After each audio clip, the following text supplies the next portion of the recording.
Hello you, welcome to Tube Reviews Designer's Eye, where we look at YouTube channels from a design point of view, and this week we are looking at CreativeQueen X and Ron's Trains and Things.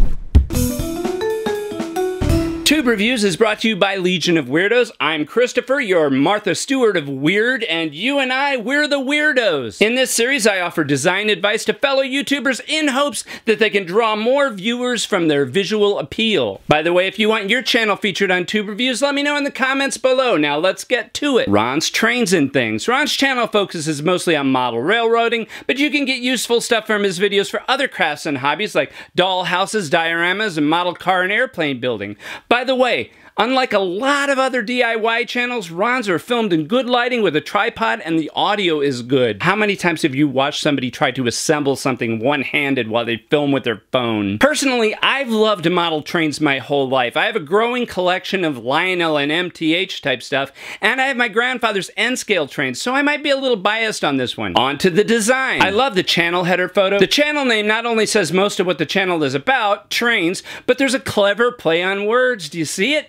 Hint, the trains are N-scale. I probably would have gone with white for the text under the channel name because the gray is hard to read on a phone, but that's not going to matter much for Ron's channel because anyone who's into anything trains just has to see the word trains and the photo and they're hooked. The playlists are done well as far as organizing his content, and by the way, on his playlist page, he's got a link to someone else's Arduino classes if you're into that kind of thing. I haven't built a layout in a long time, but it never involved computers. The pictures on the thumbnails do a good job of explaining what's in the video, but they kind of get obscured on smaller devices. The text also gets obliterated at smaller scale. I'm sure Ron has no trouble seeing it because he's used to looking at tiny little trains, but I'd suggest fewer words and bigger letters. Like instead of welcome to Ron's Trains and Things, maybe just welcome. We can tell by the channel link which page we're on already. Maybe instead of how to make great pine trees, just make great pines. Or maybe instead of gluing solutions, cool tool on Feature Friday, maybe just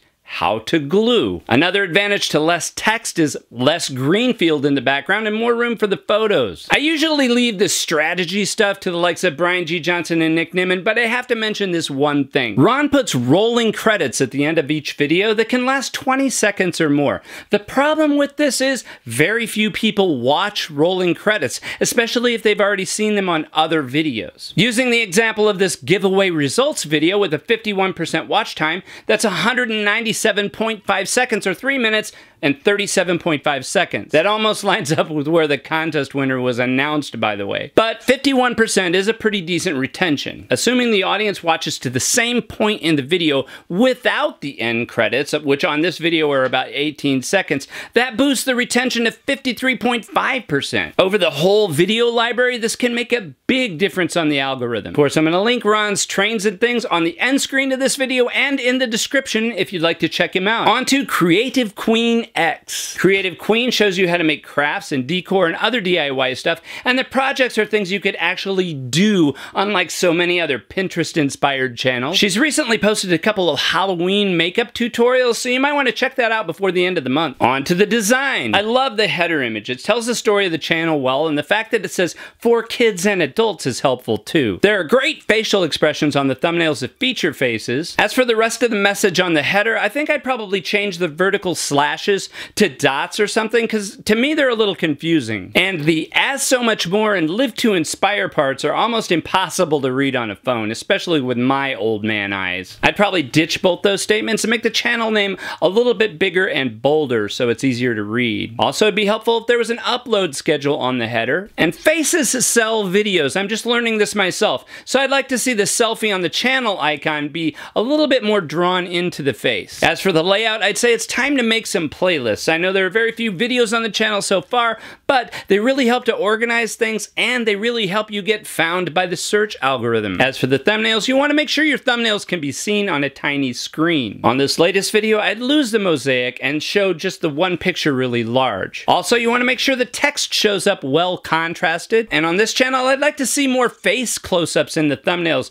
Good faces sell the video, and CreativeQueen X has a face for thumbnails. As for the general general layout of the thumbnails. To quote Brian G. Johnson, less is more. Or maybe that was Nick Nimmin. Either way, it was one of the two. They're both great for advice on advancing your YouTube career. I will link them in the YouTube description. I don't usually get into the content part, but for Creative Queen X, in this case, I will make an exception to state that for the talking head type stuff, where it's just face to camera explaining something, you should get a microphone so that your voice comes across clear, because a lot of people who have trouble hearing or have their laptop or cheap speakers are going to give up because it's not going to project. I'm going to link Creative Queen X in the end screen as well as a video description. That way you can go check out how to be a zombie for Halloween. Tube Reviews is brought to you this week by the Fail Hard, Fail Often shirt. That's linked in the description. If you have a channel you want to see on Tube Reviews, let me know in the comments. On the screen are links to the 2 channels I talked about today. If you want to join the Legion, click the round subscribe icon. If you want to be my hero forever, click that Patreon icon. And until next time, stay weird and stay out of the comfort zones.